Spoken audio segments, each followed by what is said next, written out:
True worship is to work for justice and care for the poor and oppressed.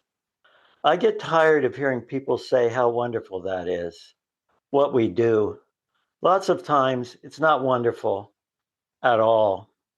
We are overworked, we feel tired and irritable, and we have heard some rude remark from someone in line, and our patience is exhausted and we're ready to explode. Still, she was afraid she and her flock would be corrupted by this admiration, and it also made her feel lonely. And suggested we start the Catholic Worker newspaper. What was your first reaction when he came with this idea? My first reaction was that I'd like nothing better than to, I think it's the ambition of everybody who's been in journalism to have their own paper, to start a paper, but I was very dubious about the funds. But he said in the Catholic Church funds were never necessary, you just needed to start.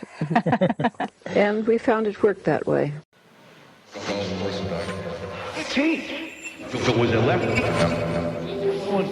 Welcome to the Subversive Orthodoxy Podcast. I'm your host, Travis Mullen, and I'm excited to have you with us. This is a podcast about philosophy and meaning. It is about how we as humans withstand the challenges of our cultures. It is about the general Judeo-Christian revelation of God in the world and how the bloodiest century ever recorded couldn't kill that revelation. It's also about how that revelation, tossed aside as archaic, outdated, and obsolete, may be the very life-giving power we need to resist this distracted techno state we're living in, full of anxiety, depression, and teenage suicide. It's great entertainment, thrilling entertainment. It's the inside story packed with drama.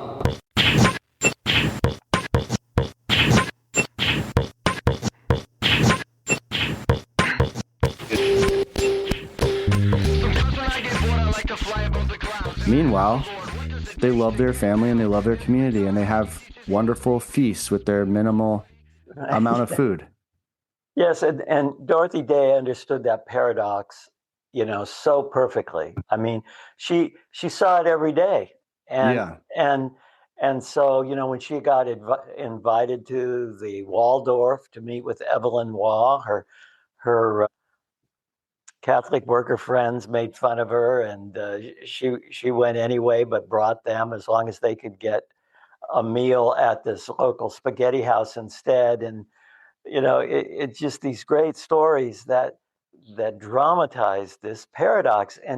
And so when you talk about poverty, you got to talk about that too, and that's partly what the liberals don't talk about, or underestimate or don't understand, that if they could incorporate that into their message, and the loneliness of being an isolated multimillionaire like Howard Hughes, who lived his last years in a billionaire in total abject paranoia, it shows that the human condition is a little more complicated than these ideological arguments make it, and people are aware of that. That's why one of the questions that Dorothy Day asks is not how can I get money to these people, but what is it that they really need to be happy? Mm-hmm. They need community. They need self-expression. They need our attention. They need to be taken seriously. They need dignity, and they don't need, and our middle class don't need to be safer in their communities by exporting these people to third world countries. They need to be educated as to how to have meaningful conversations, what they know about what these people know that they don't. And what these people know that they don't is you don't need another car. You got two great cars. Your Toyota's going to last another 20 years. You don't need a Tesla. Mm-hmm. You spend that money on a couple of family dinners and join the Little League and have your kid be a part of a community. And that's what you need. You don't need to bust me out of your community. I'm not causing your problems. They're coming from some other place. I mean, like the conservative talking point is that these people and big government is causing all of our problems so that we cannot be happy. They're wrecking the middle class. And then I'm just talking about American politics. Yeah, right. Mm-hmm. Over the last 10 to 20 years, it sounds like this. And then the left is saying the 1% are keeping the middle class down, and the poor are, getting robbed of programs and such. And so they think, so basically it's just class warfare, which is basically the argument of Marx. And so you're falling into a right and left are falling into a binary trap of Marxism. Right. It's not even different. It's just who's the bad guy. Well, yeah, and not only Marxism, but the modern the modernism that gave birth to Marxism, right?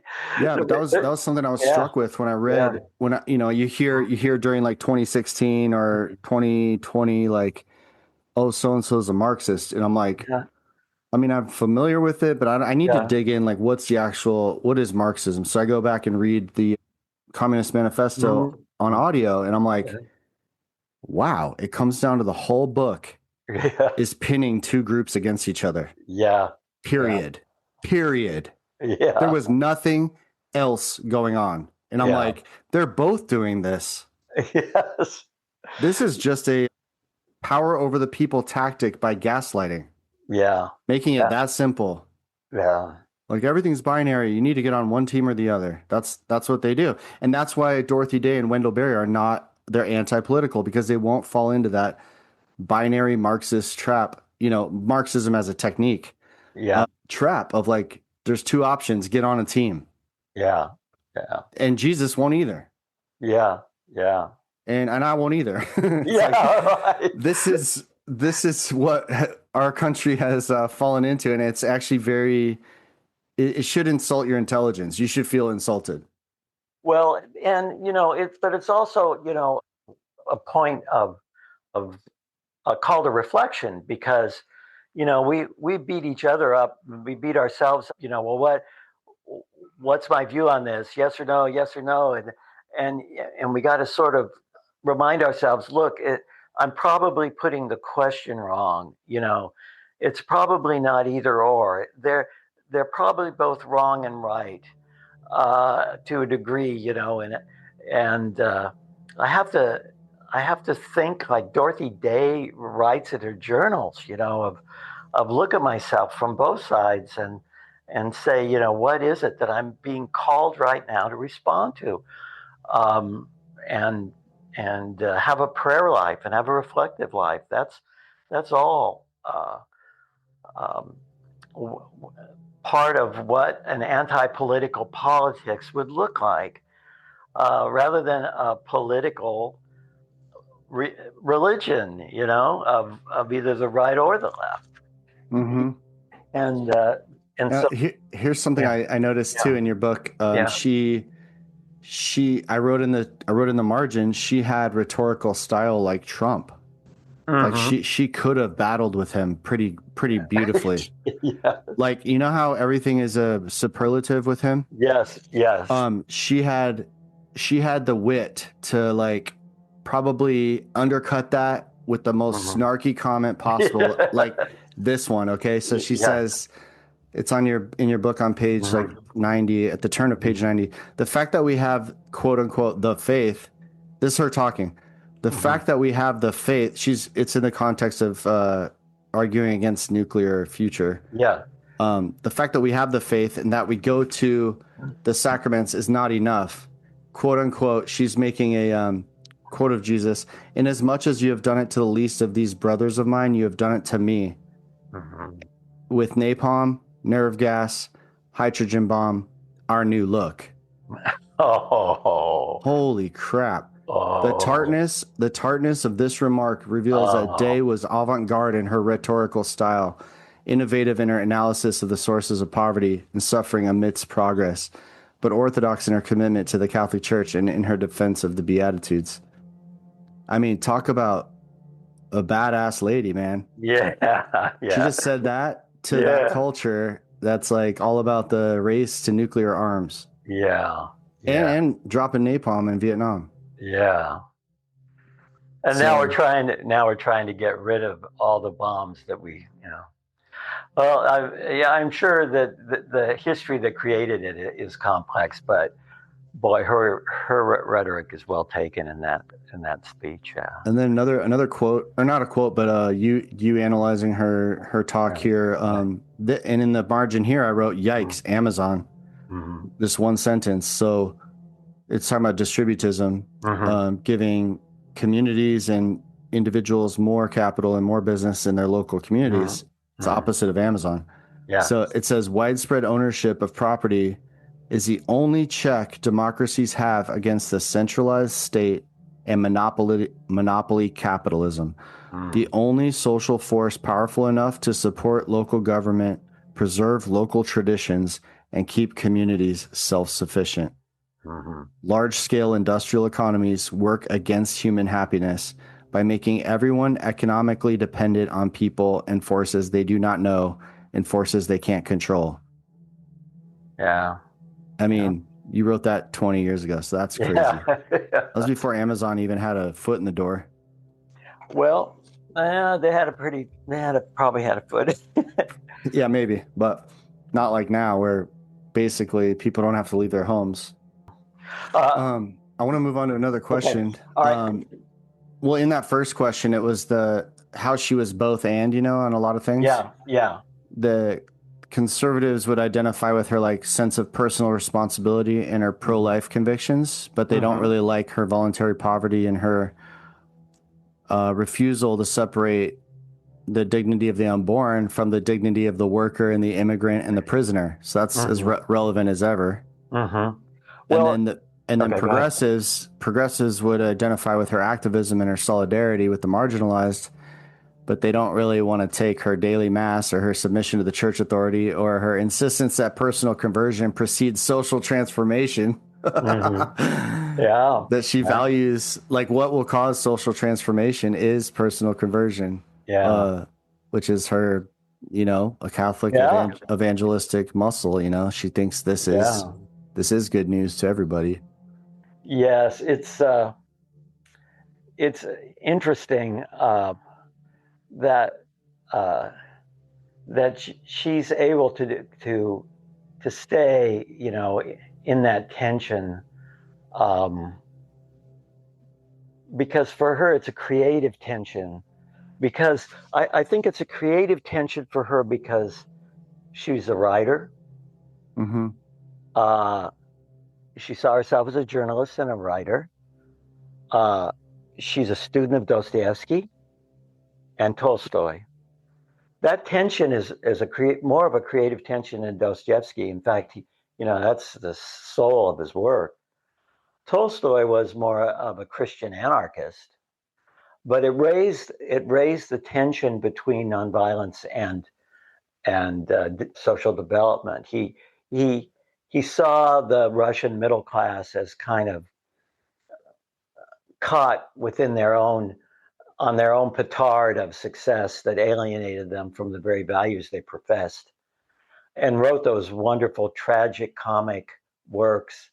But it was Dostoevsky who tried to find the solution and came up with this analysis of the psychology of the underground, which she lived out, in the streets, which makes her, a model, not as like a role model, but more as I guess, a role model only in the sense of her questions are our questions, and to look at how she poses them and then pose them to ourselves is a way of getting deeper into our own understanding of what we're about and what do we believe and what are the limits of our ability to respond to our communities and to this abstract gaslighting that makes us think it's more important in the abstract than the concrete world we're living in,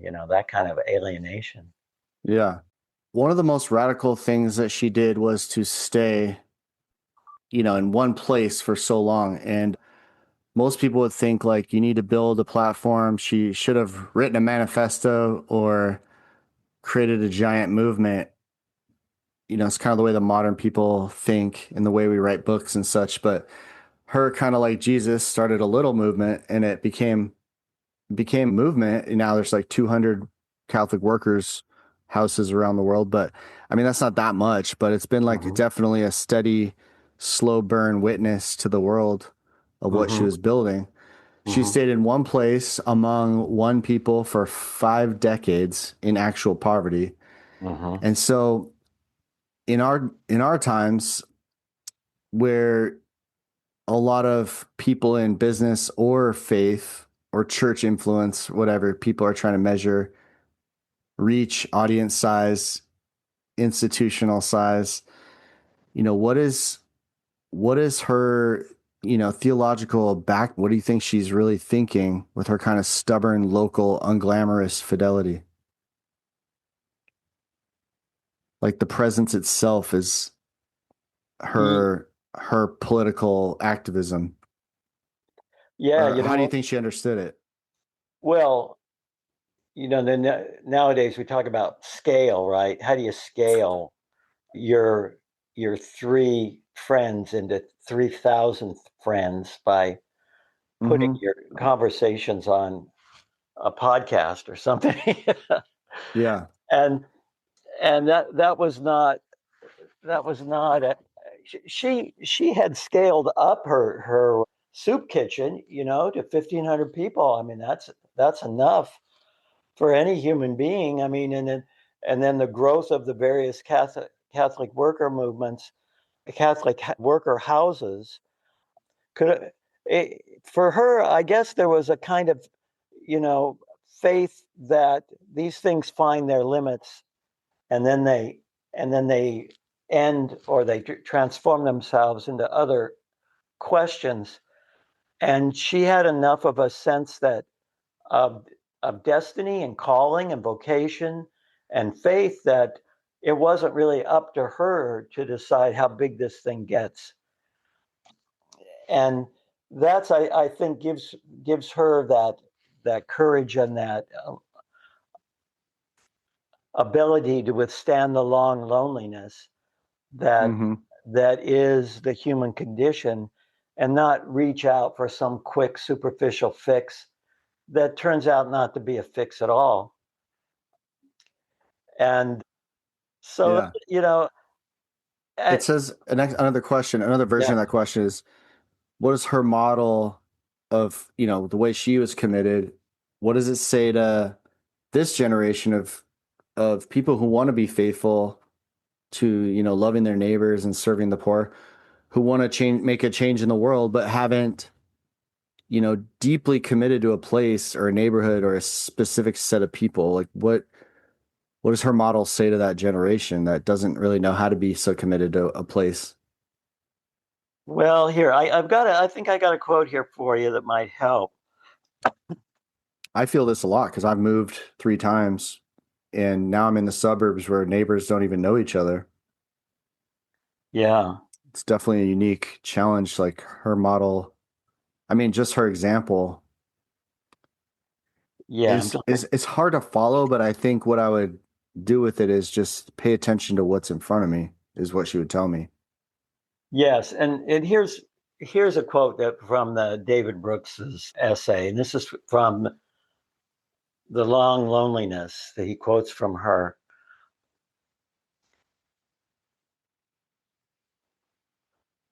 True worship is to work for justice and care for the poor and oppressed. I get tired of hearing people say how wonderful that is, what we do. Lots of times it's not wonderful at all. We are overworked, we feel tired and irritable, and we have heard some rude remark from someone in line, and our patience is exhausted and we're ready to explode.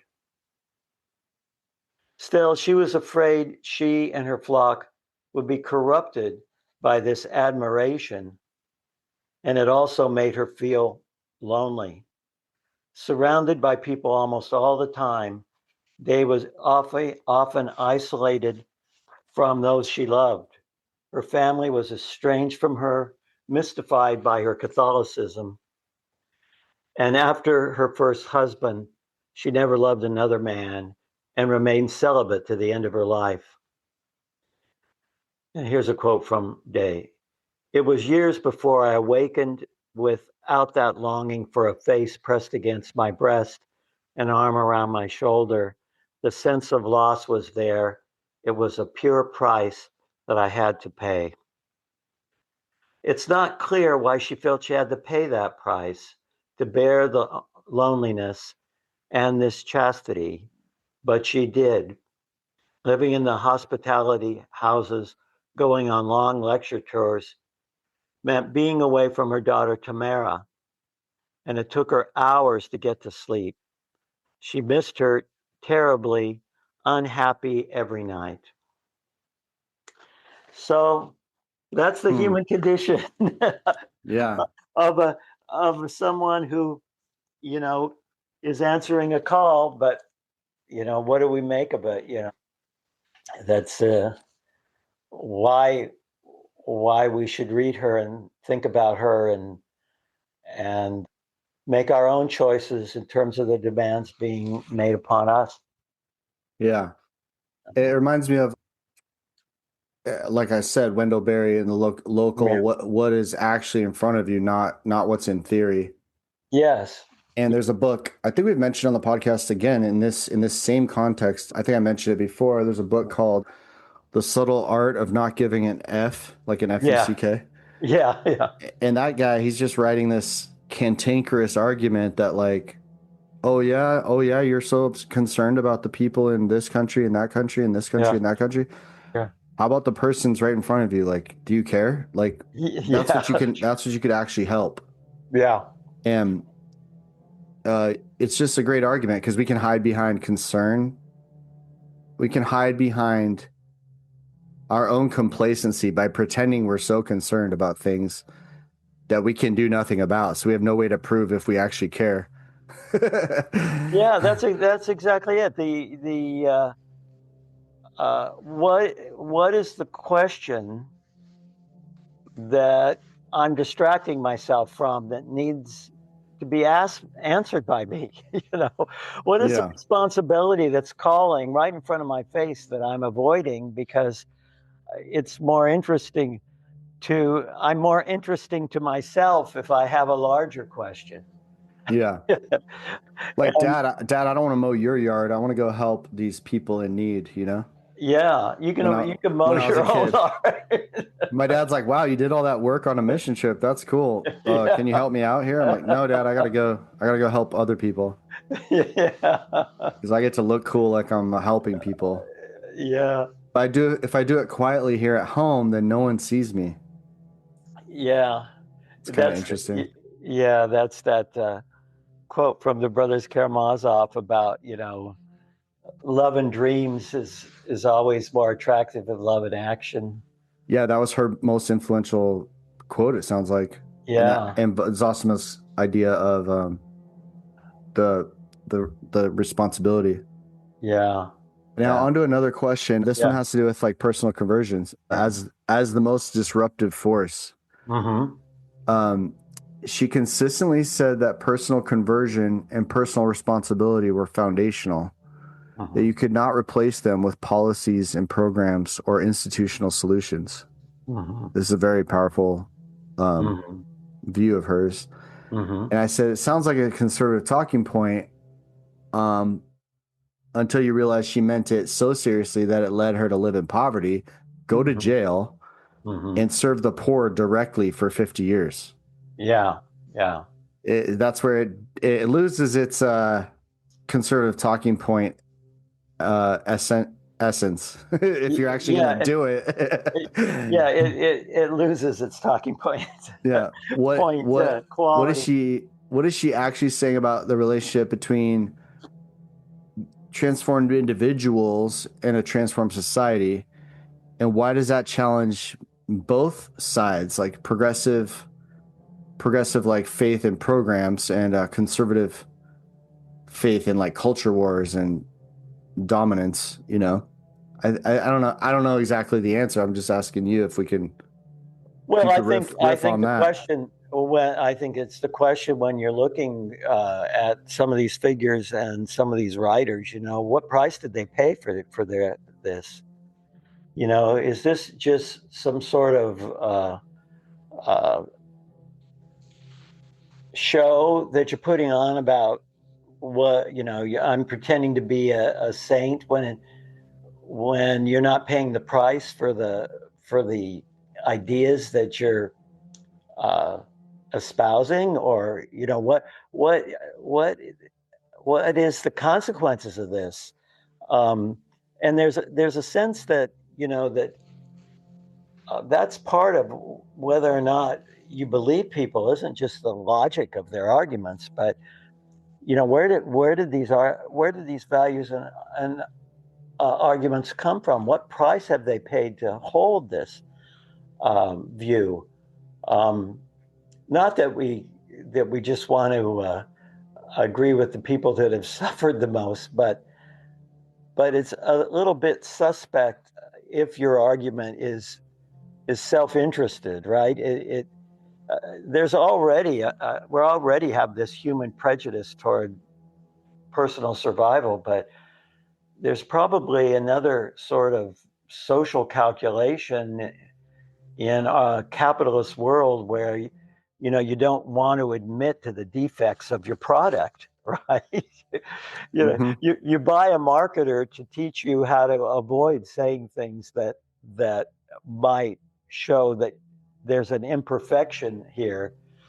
And our chatbots and help us to do that as well. Make this argument in a way that all of its defects are invisible, so that even if I'm wrong, I could still gaslight my way to market share or something.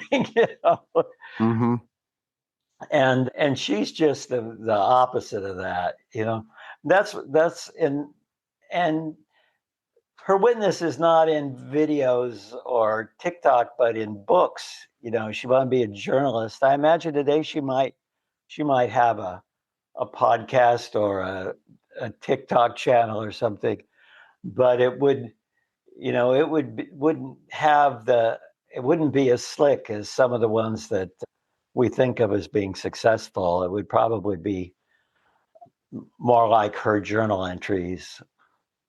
Well, just that Catholic worker paper was basically like, in modern terms, it was almost like a zine. Like, have you heard of a zine? Yeah. Mm-hmm. Yeah, like a do-it-yourself magazine. Yeah. And the artwork on it actually looks like lino cuts and wood cuts, which is kind of associated with a lot of the liberal union type artwork.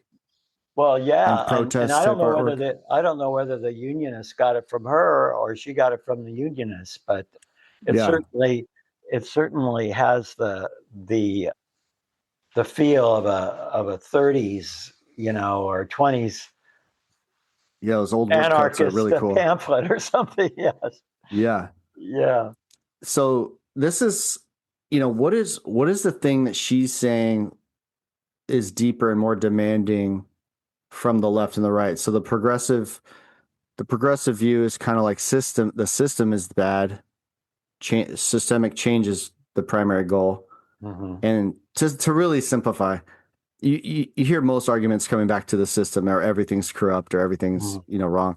And the conservative tends to be like, we have to restore the moral center to the country. Sort of you get that a lot on the conservative side.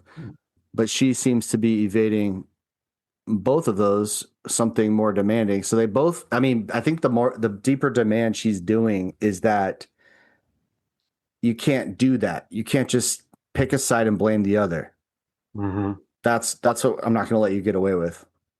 Yeah. Just like actually do the work. And then she said the works of mercy, like feeding, housing, visiting, and accompanying, are not optional supplements to justice work, but the actual substance of the work. That is the work. Those are not commentary on what we could say or speak at an event. It's just do the work, like love the people. serve the people. And like I love the quote you read that she's not saying this is, people would say, "Oh, it's such beautiful work that you're doing." And she's like, "Not really. I was cleaning up some vomit off my shoes last night, Like it's not beautiful, but the essence, the transcendence of it is beautiful." But yeah. Well, and the other word I guess we should add to this, what you just said, would be community. Small communities are great checks against, self-inflation. Families are great checks against inflation, psychological inflation, as long as they're not dominated by some single megalomaniac husband or, Yeah. narcissistic brother-in-law or something. And so the ecology of family life and community life are something that the Catholic worker communities have had to struggle with. And I know that Dorothy Day's granddaughter wrote a biography of Dorothy Day, and I'm sure that she understood Dorothy Day through the eyes of her mother and her family connections, as well as her social political witness.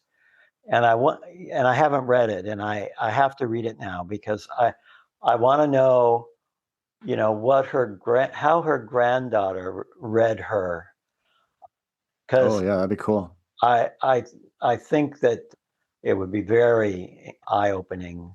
I hear it's a great book too, so that means that I think Paul Illy, the guy who wrote the one about the life you save may be your own, American Pilgrimage, I think he wrote a positive review of that, which tells me it's probably worth the effort. Yeah. That's cool. I got one more quote here, so I want to read to get it on the tape here. This is in the opening quote, one of the opening quotes to the anti-political politics section. And this is from Leonard Cohen. Nice. And Leonard Cohen is our prophetic voice here from time to time. Mm-hmm.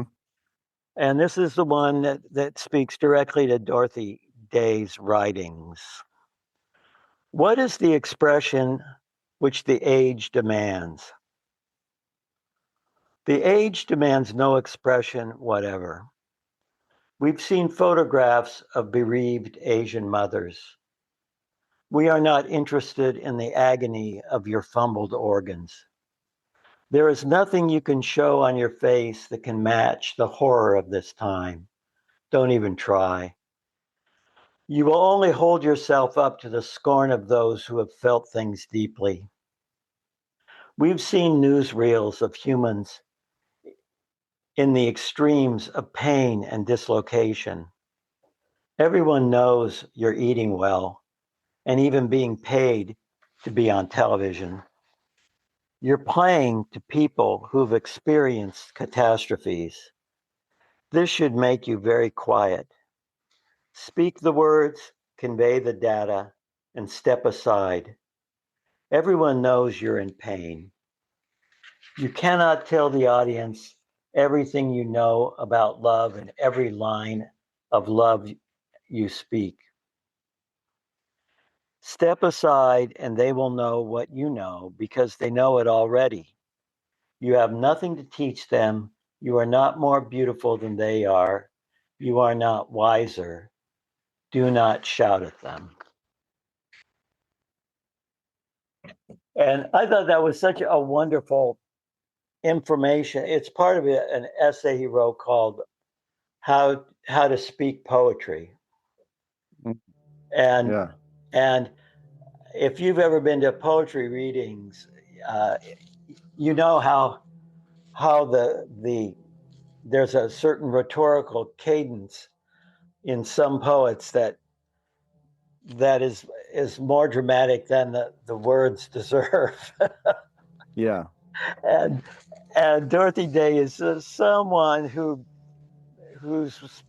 words are more dramatic than they were received. Maybe I think they were received though with due respect. Certainly, if Pope Francis recognizes it. Certainly, if she's being canonized by the Catholic Church, her message did not go unheard.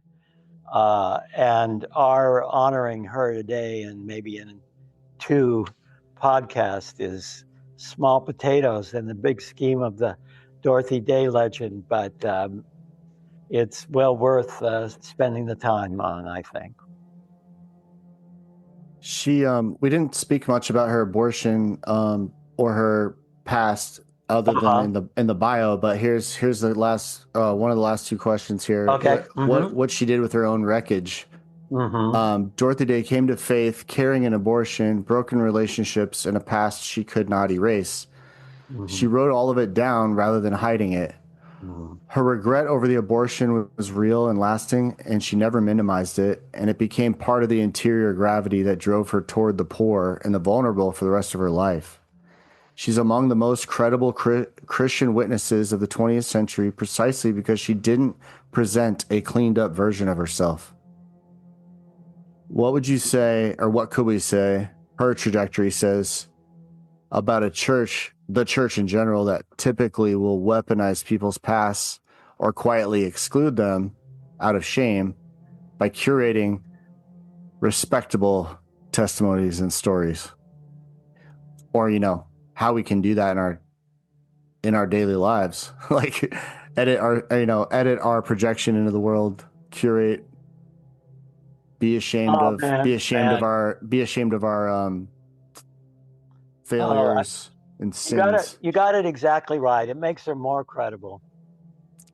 Yeah. Often the people that, I'll meet somebody, I'll be talking to them, and I'll know that I'm learning stuff, and they're real people, and I'll find out they're 12-step.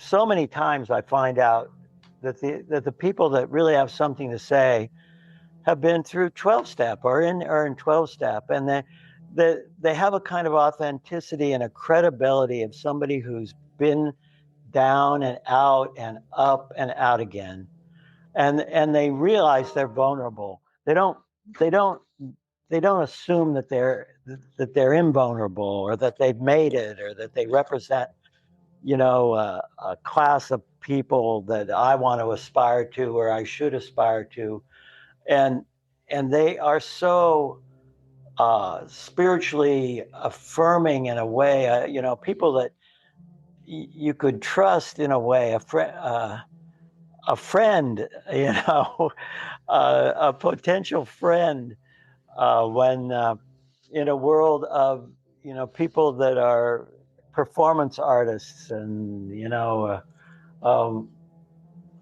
career advisors or whatever, coaches for happiness or whatever it is, and these saintly souls are part of this world that Dorothy Day is a part of. And when she gets canonized, if and when she gets canonized, it'll be a victory for every one of us who want to be honest about our problematic and difficult lives. In all their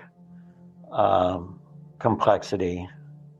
Yeah, she's such a liberating force, even now. Here's a question about that. Wouldn't it do the Catholic Church very well to own its own sins and admit their own sins while they are so canonized as they canonized Dorothy because of her abortion? I know that was part of why they wouldn't in the past, but it's like, well, when that was said, maybe we didn't know that the Catholic Church had concealed thousands and thousands of cases of child abuse. Yeah. Well, so maybe Dorothy's in good hand. I mean, among other sinners at this point, we might be able to admit that now. Well, yeah. They'll play games with that in the sense of, well, she had her abortion before her conversion, right, or something like that. Mm-hmm. And that's not really, an excuse or an explanation. It's a technicality, and I think you're exactly right on that they can't play games with this. There's a deep analysis that hasn't been made yet of the psychological and social forces that help precipitate that holocaust of sexual abuse. And it's right up there with, the Me Too movements and those kinds of Epstein files and all of this stuff about, the subterranean sense of people that lie about where they came from and who they were, and in order to, I don't know, in order to preserve their advantages or their status. I don't know what exactly they think they're preserving by not owning up to it, but yeah. I think I just think that's a good point now at this point in history for the Catholic Church to go, we got nothing on Dorothy. We got plenty of our own stuff. So yes. she's good. She's good. Let's get her in here. Well, let's get her on the Hall of Fame. That would be a great moment in Catholic history if the canonization of Dorothy Day was accompanied by an institutional confession. But I don't know if that's in the theology. I'm not enough of a theologian, nor were most of the saints to mount a kind of argument like that. Yeah. But I would certainly welcome it. That would be music to my ears to hear something like that. I do think her confession, her writing about her whole past, like we kind of know her whole past. It's very known from her writings that I'm going to make a funny connection here. It's like there's a power in confession that is disarming. Yes. And it's telling the truth. Yeah. It disarms the powers that be. Like, what are you going to say about me? Because I already said it. Exactly. The greatest moment in, I superlatize everything too. Yeah, right. My wife's like, the greatest, really? Yeah. The greatest moment was in 8 Mile when Eminem is in a rap battle. He's a character named Rabbit or something, and he says he's in a rap battle with another guy, and he says he completely disarms him by telling him everything bad about himself up front, so the other guy has nothing to use against him. Yeah. He goes, this guy isn't a effing MC. I know everything he's about to say against me. I am white. I am an effing bum. I do live in a trailer. I do live in a trailer with my mom. My boy Future is an Uncle Tom. I do got a dumb friend named Cheddar Bob who shot himself in his leg with his own gun. I did get jumped by all 6 of you chumps, and Wink did get with my girl. I'm still standing here screaming, F the free world. So he just like literally lists everything the guy could say about him. So then the guy had nothing to say about him. He literally froze and handed the mic back because, which is kind of what anyone does with confession. It's like, if you just tell the truth about yourself, which is what Dorothy did, it's like, then you have solid ground to stand on and build from there. Well, that's like the letter that Merton sent her. I'm a big dumb phony, right? Yeah. Don't be so impressed with the 7-story mountain. I did blow it at the end, but I became a respectable guy. That was one bridge too far, but I had to do it. Yeah, that's interesting. That's really great. I love that. The power of confession, man. Well, I think that a lot of memoir writing now, the reason it's so popular is because of the power of confession. Yeah, I think your generation didn't like to tell the truth about themselves. It was very, very much like the boomer generation is known for concealing bad things. Yeah, gilding the lily is taking something that's already beautiful and adding more stuff onto it to make it seem even more beautiful than it really is. Oh, but I think the boomers are more like they talk about all the good and don't talk about anything bad going on in their lives. Well, that's what it is. Uh, Yeah, gilding the lily is just to talk about the good, those good old days. Not about the stupidities and the suffering and the loneliness and all the stuff that accompanied that, all that. yeah, only highlighting the good stuff. So, in closing on Dorothy, she believed the saints were simply people who took the gospel at face value. And I didn't tell you, Professor, but the way I found your book was probably related to having read Shane Claiborne's book, The Irresistible Mhm. Revolution. Have you Mhm. heard of that book?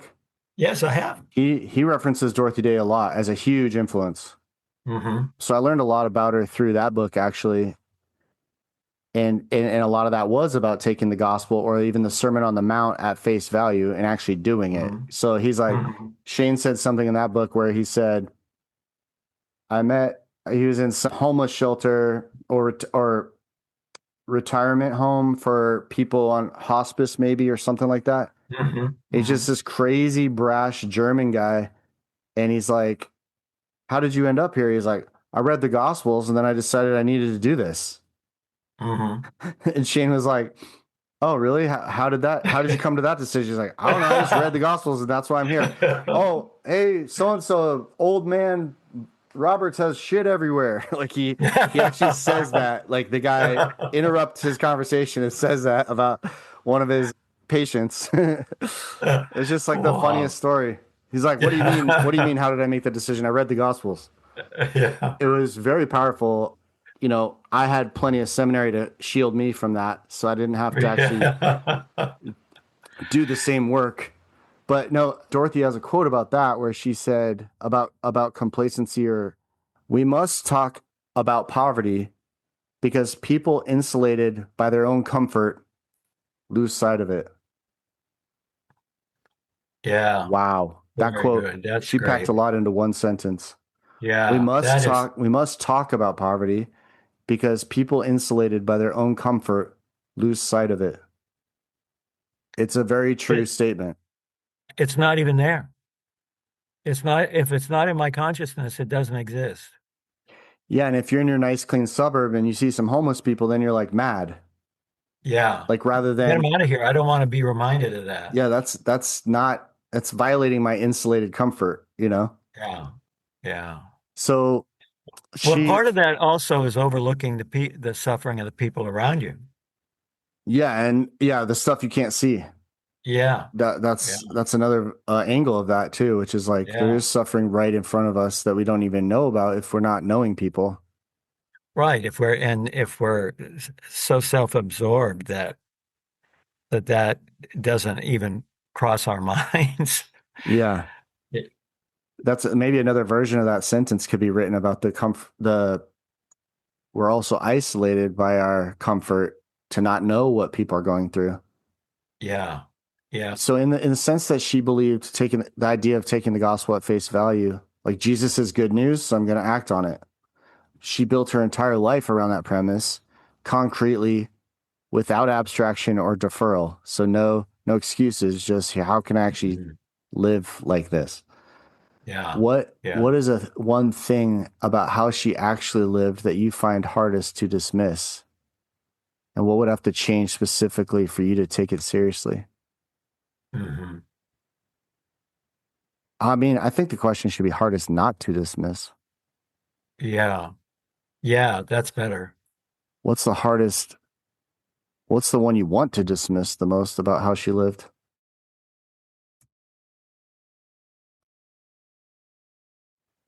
Yeah, I think for me, it's like the idea of being comfortable and the tendency to default into the American dream or the American way of like pursuing Disneyland every day.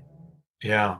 And in Yeah. Disneyland, there's no homeless people, and Yeah. everyone's happy. And the pursuit of happiness being an American ideal is fine. It's just like if we think that's the gospel, is that God wants you to be happy today. It's misleading. Well, there's a line somewhere in David Brooks's article on Dorothy Day where he's got a whole section on the back, in the back, in the last section of his essay on the virtues of suffering, and he says, it's suffering is not all that it's cut out to be. Just because you're suffering doesn't mean that you're wise or you know more than other people or somehow you've got a message for the world. But one thing that suffering does do is that because it takes the happiness away, in the superficial sense of happiness, it reveals holiness as an option. You can be holy and suffer, but you can't be superficially happy in your suffering. And that this is what we see in the saints, that they transform their suffering into holiness. And that holiness has a kind of beauty and dignity and quality to it that is attractive and we want for ourselves, even more than a fancy car or... You said holiness? Holiness, yeah. So like, I think you just hit a nerve there. Almost like holiness is our culture thinks that's such a irrelevant word probably, but like it might actually be what you really want. Yes. It might be deeper than happiness. It might be more beautiful than luxury. Yeah. Imagine if holiness is like this thing you need that you didn't even know you needed. Yeah, to like Kierkegaard experience. said. Yeah. I wanna live a beautiful life, not a happy, satisfied, just a physically satisfied life. And that might mean owning up to my failures, my limitations, and the kinds of other people. That's why when Dorothy says one of the questions she asks herself is, what do the poor really need? Do they need $150 a month, or do they need a world that takes them seriously and allows them to live in dignity with us in a way that is not confounding of our own sense of humanness? That's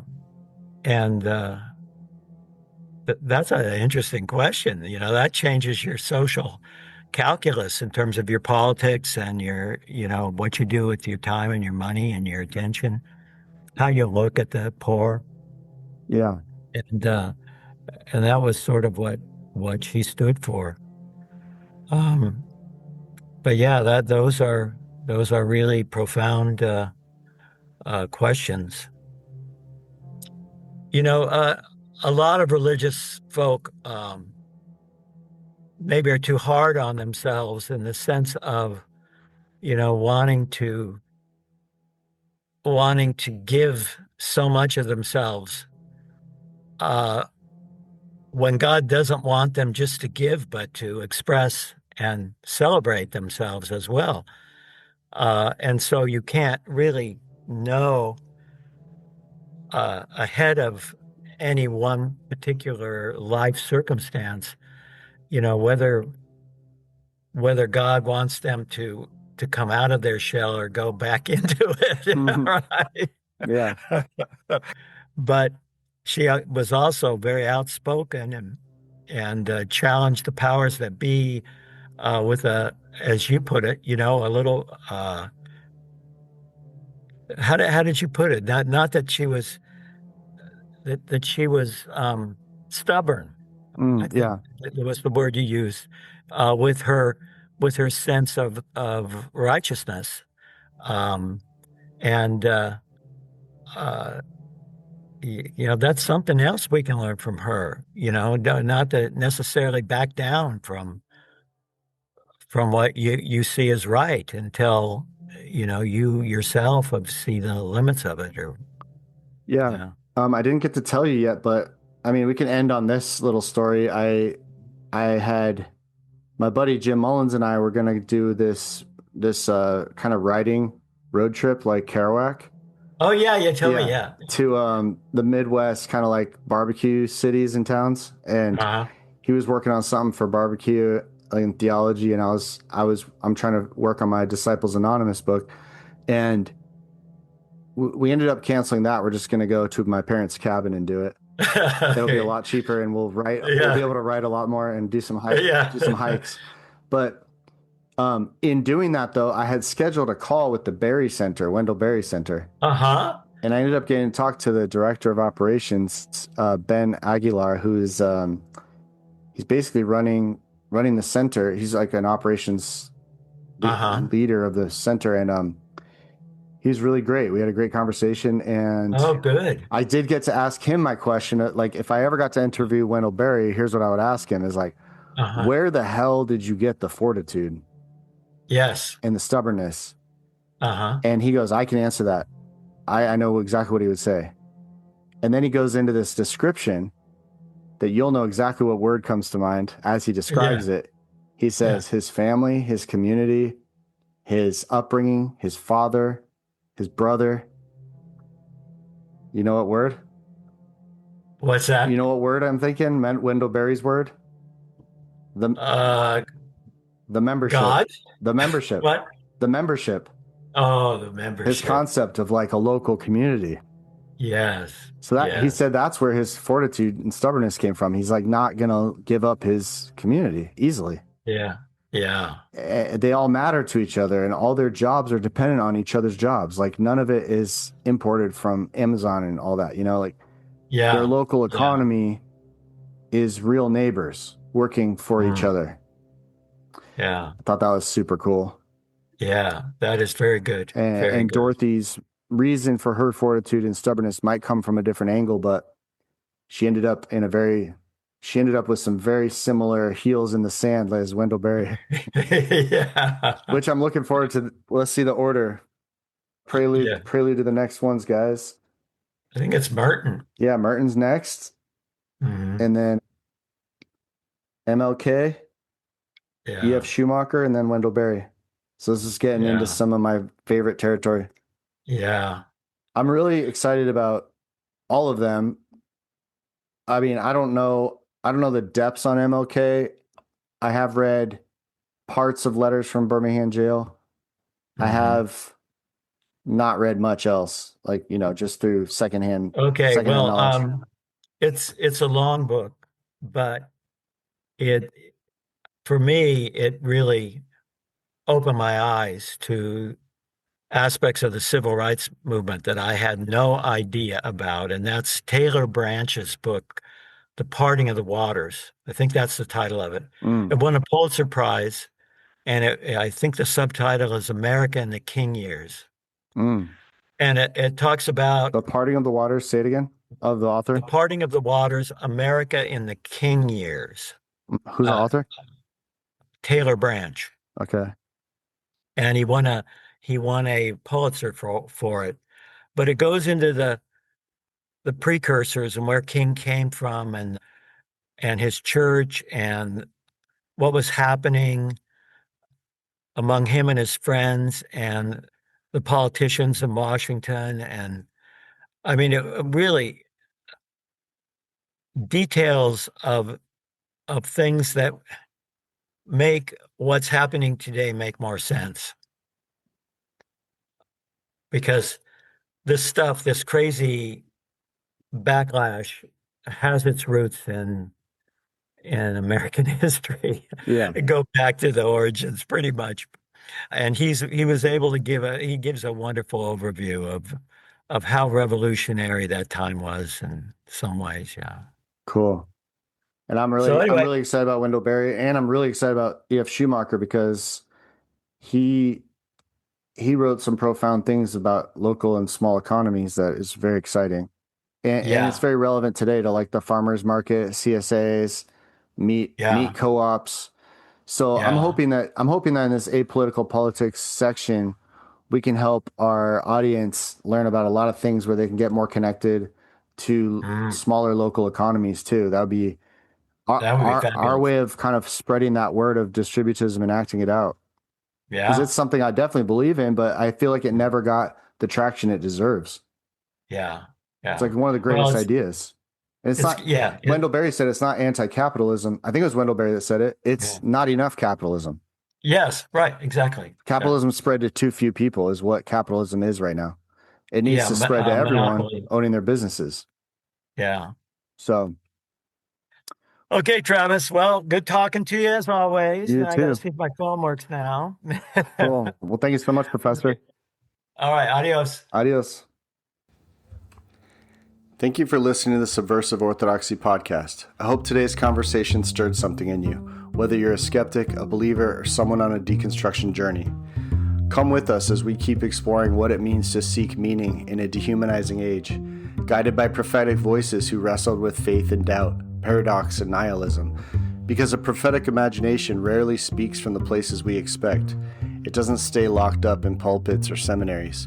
It breaks through in novels and poetry, charity, and art, through the strange and the quiet and the overlooked margins of culture. Thank you for listening. If you love our podcast or find it meaningful, here are some ways you can connect and share. Please subscribe to the podcast if you haven't already, leave a 5-star review, and share with anyone who might resonate. Please follow us on Instagram at Subversive Orthodoxy. You can email us at subversiveorthodoxy@gmail.com. And now you can find podcast extras as well as all of my other creative work at my Substack, beingtravismullen.substack.com. Thank you.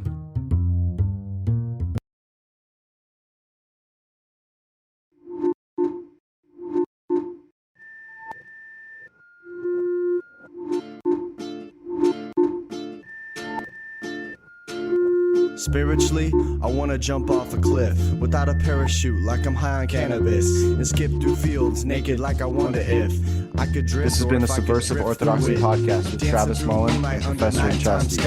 Forgetting the world's lies, meanwhile I'm fine, looking through a stained glass oceanic scene. Say hi to human beings with a smile unseen, grabbing wildflowers as I slide down hills after a rain.